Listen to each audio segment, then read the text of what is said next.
Okay, so let's dive into this whole Ariana Grande and Ethan Slater thing. Right. It feels like it's absolutely everywhere, doesn't it? Totally. Like dominating social media, all the entertainment news. It's constant. Mm-hmm. And we've got a lot to sift through.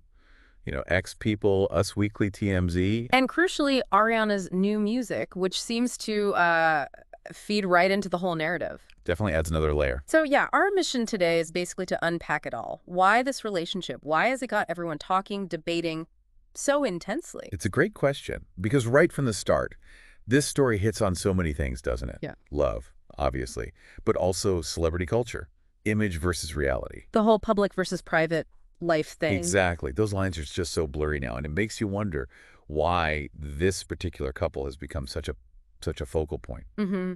Absolutely. Okay, so let's maybe set the scene. We need to go back to, what, 2022?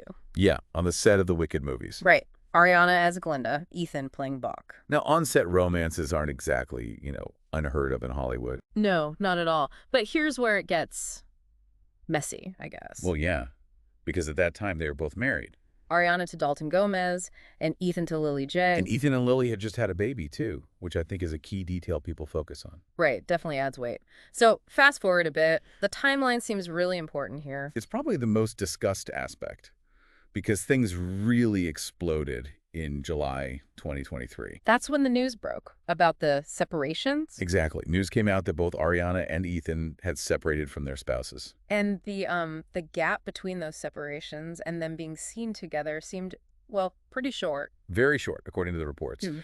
And that compressed timeline, as you said, that's what really ignited the online firestorm. Yeah, those homewrecker accusations just instantly took off. Spread like, well, wildfire. It was immediate. Okay, so Ariana's divorce from Dalton, that was finalized October 2023. Mm-hmm. And Ethan's divorce from Lily J followed, though the details there are maybe less public. Then, sometime in 2024, reports started coming out that they were living together. Yeah. And since then, they've definitely been more public. We saw them at Wicked premieres late last year, red carpets. Public displays of affection, that sort of thing. Right. And now, with Ariana's new music just out and everyone waiting for Wicked Part 2, they are like smack bang in the middle of everything. It really makes you think, doesn't it, about how personal lives and big movie projects get tangled up. Absolutely. Is the visibility helping the relationship? Or is it maybe boosting the film? Or, both. It's complicated. Okay, let's look at how their individual stories are being told in all this noise. Ariana first. Yeah, okay.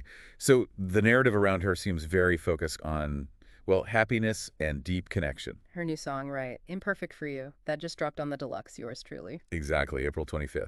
And fans certainly are reading it as being all about Ethan. Those lyrics were messy, but meant to be. I mean, it seems pretty direct. It does lean that way. And you had that People magazine piece quoting her, calling Ethan her soulmate.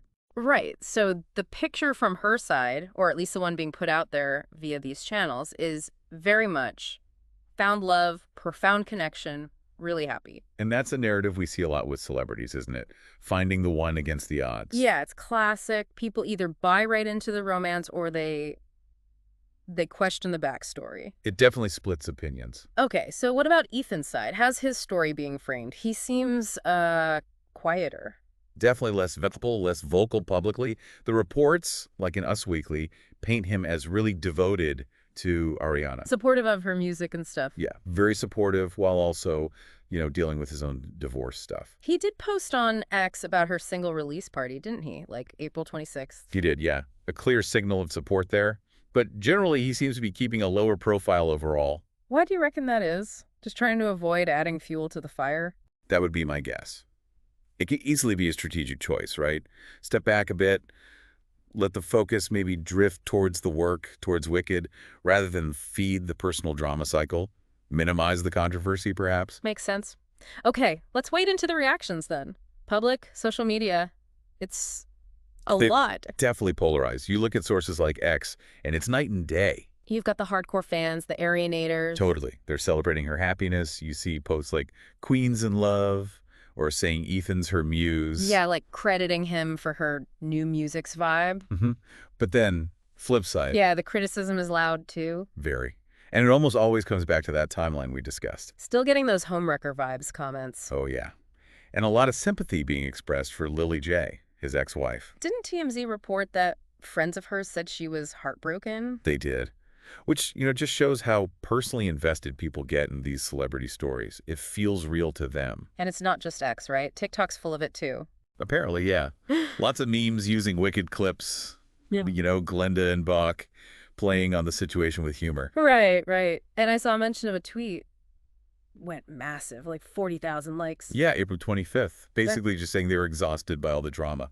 I get that. It does feel like it's been relentless. Just constant updates, takes, speculation. That's probably it, the fatigue. Yeah. It's the sheer volume. Right. Social media just keeps feeding you more and more, amplifying every little thing. Yeah, algorithm overload. Pretty much. It feels inescapable after a while. Okay, and speaking of speculation, there was that rumor going around, unverified, but still. The duet rumor. Yeah, someone on X, April 27th, suggesting Ariana wants a duet with Ethan in Wicked Part 2. Right, and the suggestion was it's a deliberate move to, rebrand their image. That was the word used. Yeah. Look, in this climate, that kind of speculation is almost inevitable, isn't it? I guess so. When a relationship is so tied up with a huge movie, people immediately look for the angle, the strategy.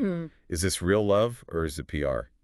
Or both? So that's the big question hanging over it, really. Is this whole public romance drama and all genuine?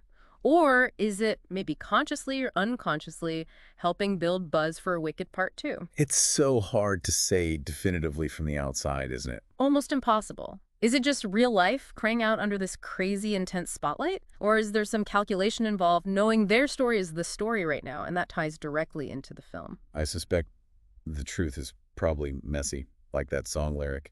A bit of everything. Real feelings mixed with an awareness of the narrative and the professional stakes. Yeah, probably not as simple either.